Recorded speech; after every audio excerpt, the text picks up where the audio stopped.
Welcome back, best ever listeners, to another episode of Passive Investor Tips. I'm your host, Travis Watts. In today's episode, we are talking about how to get started with passive income. Disclaimers as always, never financial advice. I'm not a financial advisor, a CPA, an attorney, so please always seek licensed advice when it comes to your own investing. This episode, my friends, I gotta say up front, should have probably been episode number 2 of Passive Investor Tips. After mindset, goals, philosophy, then we move into how to actually get started. But humbling, as always, I was on the phone with an investor last week. He says, Travis, I listen to a lot of your podcasts, a lot of your content. I follow your YouTube channel. I love it. I learn a lot. But here's my question. How do I actually get started? What do I do? I'm new to the syndication stuff. So I had to laugh at myself a little bit for that one because I had failed the most obvious episode that should have been part of this series. So without further ado, whatever, let's dive in. We're here. And I want to start by letting you know that every investor is going to be coming from a different situation. First of all, you've got investors that literally are starting with very limited capital, very little education, understanding. They're truly beginners in the real estate space. You've got other people who maybe have a lot of capital because either they've been a doctor, a dentist, or they had a liquidity event, they're exiting the stock market, they sold a business, or they sold a piece of real estate, or they got some inheritance. So it's not necessarily that they don't have any experience, and maybe they have a large amount of capital to go put to work, but they're just trying to learn how to diversify and build passive income. The third type of investor is someone simply making a pivot change. Most of us were taught, as we talk a lot on the show, buy low, sell high. And a lot of people have been doing that for decades upon decades. And so maybe they're just tuning into the message of passive income, or, hey, now I finally built up some equity. What do I do with it? Or, hey, I need to start thinking about retirement. How do I start building that? So those are the 3 types of investors we're going to talk about. And I'm going to share with you many different ways of how you can get started, regardless of which bucket you fall under, or maybe you're a combination of 2 or 3. And I just want to first reiterate quickly the why of passive income. Why are we even talking about this? Why is this such a passion of mine? And it's really the core essence of what this show is. So to me, passive income is the ultimate way to build financial independence. Yes, you can build it in other ways with active income and active businesses and, flipping homes and just having a big net worth. But to me, it's about creating monthly passive income that you can use to either elevate and expand your lifestyle, to do more in life, or to have more options, or to get you to actually be able to live off of passive income, which is what I do and which is what my passion is, for helping other people do that. But in either case, whether you're one, the other, or a hybrid of the 2, it can't hurt to have a little extra income in your pocket every month. All right, so getting started with the newbie investor, we'll start there. Somebody with limited capital, limited experience, limited knowledge. Of course, one more time, never financial advice, not telling you or anyone what to do, but you should always have some foundational level of knowledge before you start investing in anything. If you don't understand what you're doing with your money, where you're putting it, then it's frankly a bad investment. So just don't do that. So the first thing on the list I want to bring up are dividend paying stocks, ETFs, and REITs. And a REIT stands for a real estate investment trust. A REIT can be public or private, but I'm talking about publicly traded REITs in this category. And an ETF is an exchange traded fund, which is kind of like a mutual fund. They usually have lower fees, but it's basically a diversified type of investment that would be publicly traded. And when I say dividend paying stocks, this could be basically any stock out there that pays you on a monthly or quarterly basis. And all of these are access to the stock market, whether you're using a brokerage account, an IRA, traditional or Roth, a 401k in some cases. This is how you gain access to be able to invest in these products. And I do own all of these. I have dividend paying stocks, ETFs, and REITs. It's not a huge allocation of my portfolio, but it's worth mentioning here because it may be the right fit for you or somebody listening.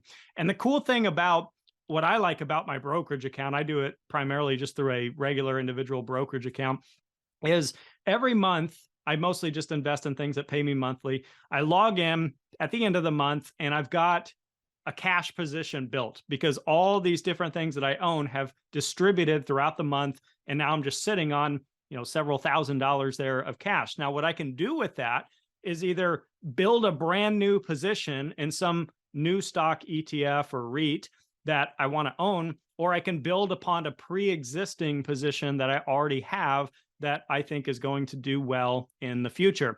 And I usually try to build new positions from my distributions. To me, it limits risk because yes, you can have your brokerage automatically invest dividends back into the same stock over and over. But to me, that's pretty risky because if I've got a REIT that's doing really, really well, and all of a sudden it's got a 50% crash one year, I've essentially taken all those dividends and put it back into something that just fell 50%. So what I like to do instead is just build new positions and have many different income streams working for me.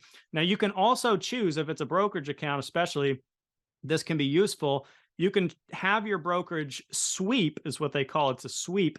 They sweep all the cash at the end of the month into your bank account via ACH, so electronic transfer. So that would be for somebody who needs the income or is living on the income, or if you want to put that income into other things. And that brings me to number 2, which is private investments or private equity. You can call it whatever you want to call it. I'm talking about buying single family homes or having short-term rentals on Airbnb, or buying an actual ATM machine or a vending machine and working with a local vendor to set up shop on their property. And as long as you can make this passive, where you're not having to actually work as a job in this business, that can be deemed passive income in my mind. In addition to this, you could be a hard money lender, or you could do note lending, which is just lending money at high interest rates to other people that are working on other projects, whether it's building a business or flipping a home or something like that. You can get paid passively that way. Tax lien investing, crowdfunding, the list just goes on everything you can do in the private sector. Number 3, nowadays, getting more and more popular by the day, are all these e-commerce type of businesses that you can do, whether it's some form of affiliate marketing or whether it's building some kind of product or service that people subscribe to on a monthly basis that gives you passive income that way.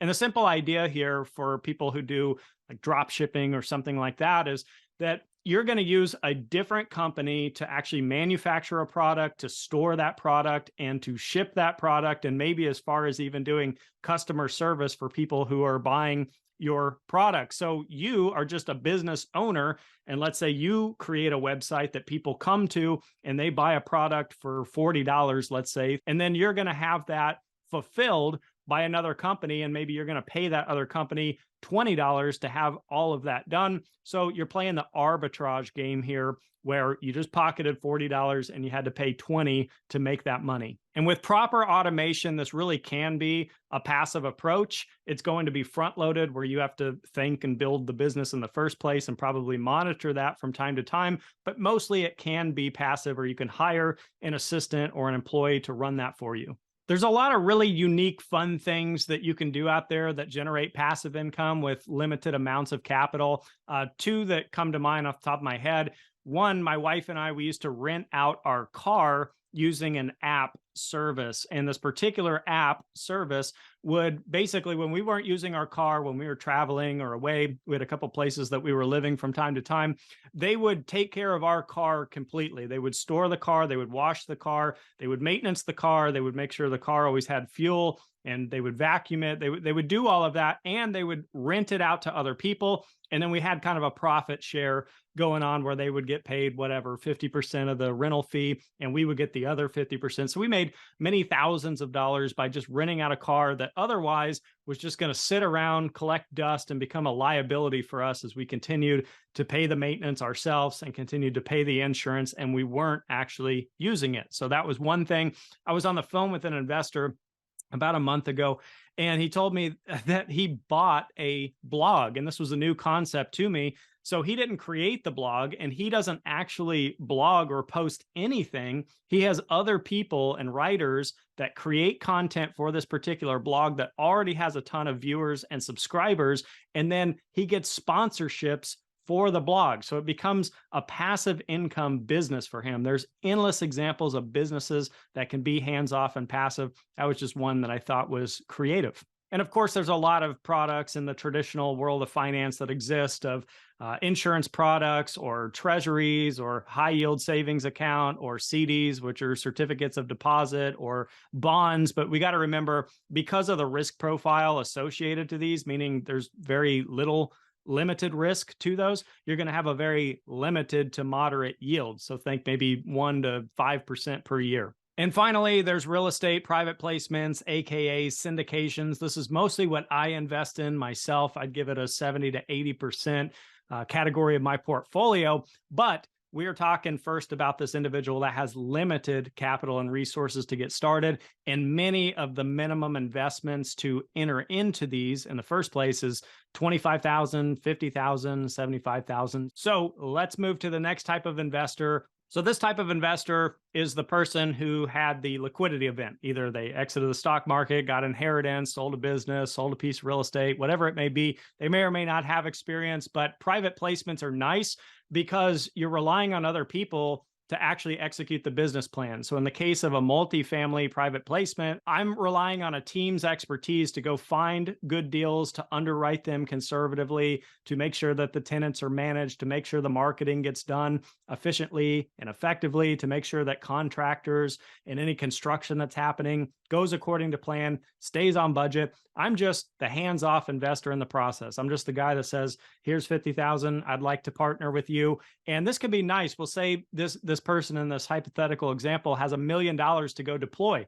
Well, you could do 5 different syndications, let's say, in different asset classes at 200,000 a piece, and you can get a wider array of diversification. That's a heck of a lot easier than saying, I got $1 million.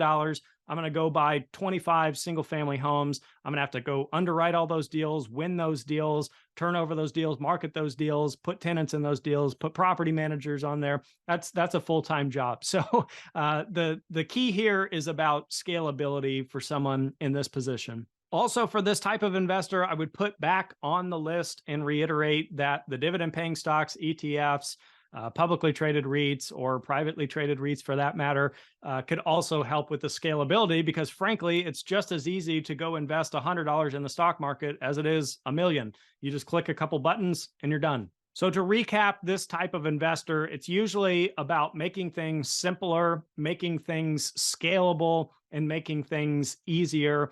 And with larger amounts of capital, you tend to look at different types of asset classes. You could look at triple net investments, whether it's your own individual purchase or whether you're doing that in a syndication, but that allows you to park something like $1 million into it versus having all these little ATM machines that you're running around trying to manage. And the third type of investor who's changing strategies, maybe they were like I was up until 2015, where I was self-managing single family homes. It was getting harder and harder. It was getting busier and busier. And I thought, I just want the passive income here, but I don't want this as a job. So we'll take an example of someone who has 20 single family homes. Well, first of all, what might be appropriate for this person is going to depend on their risk tolerance and how much capital they're needing to deploy. So with someone with 20 single family homes, they may not want to just sell all 20 of them and go into real estate private placements with all of that capital. They might just want to sell off 4 or 5 of their properties, for example,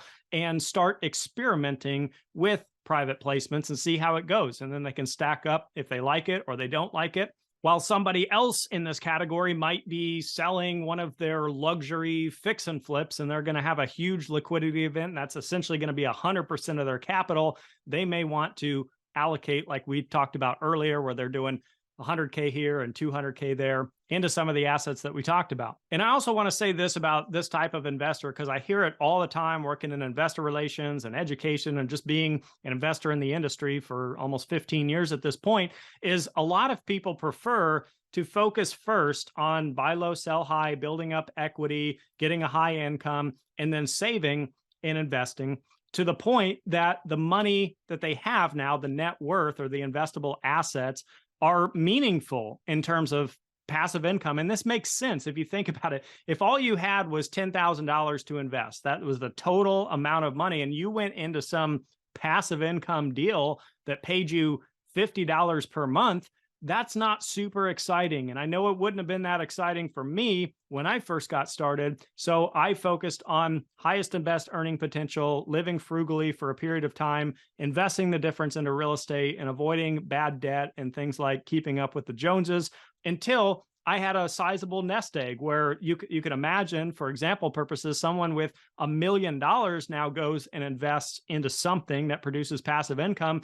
Maybe they're getting $70,000 per year, $5,000 per month. That starts to be life-changing at that point. So many will decide to wait, but I encourage you to at least start the study and the learning of passive income before you reach the age of, say, 65 or 70. And now you're trying to learn a somewhat complicated subject older in life, and you don't want to be making big mistakes when you're that age. Also, keep in mind that many investors are not like me, where they're a full-time passive income investor. They're probably going to be a hybrid of either active and passive, or buy low, sell high, and cash flow. That's where the majority are going to fall. So as I always say, you do you, but I want to leave you with these 3 things at the end of the episode. Number 1, it's important to start with your goal and strategy in mind, and you want to reverse engineer. You want to look at, where am I trying to get in 5 years, 10 years, 20 years, etc. Why? What is my purpose? Why am I even investing in the first place?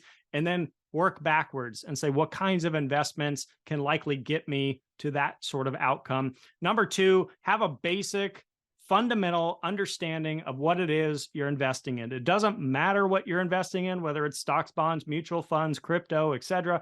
You don't want to just take someone's word for something. You don't just want to read a headline and go wire $100,000 to some group in something that you have no idea how it operates. That's the one time I lost really big money as an investor, is investing in something that I didn't really know and understand. And number 3, always do proper due diligence, do your homework, ask the hard questions. The last thing you want to do is get into an investment with a group you don't really like or care for, or that has poor communication or lack of track record or something like that. If you need help figuring out what questions to ask or what you should be looking at, seek the advice from licensed advisors. So with all of this, something to think about here for the week. I truly appreciate you being here. I hope you found some value in this. If you guys ever need someone just to bounce ideas off of, or you want to share some ideas or talk about something that I missed here, leave a comment, reach out to me. I'm all over social. I'm on Instagram, Facebook, Bigger Pockets, LinkedIn, Travis Watts, or at Passive Investor Tips. Thank you guys so much for being part of the best ever community. Have a best ever week, and we'll see you in the next episode.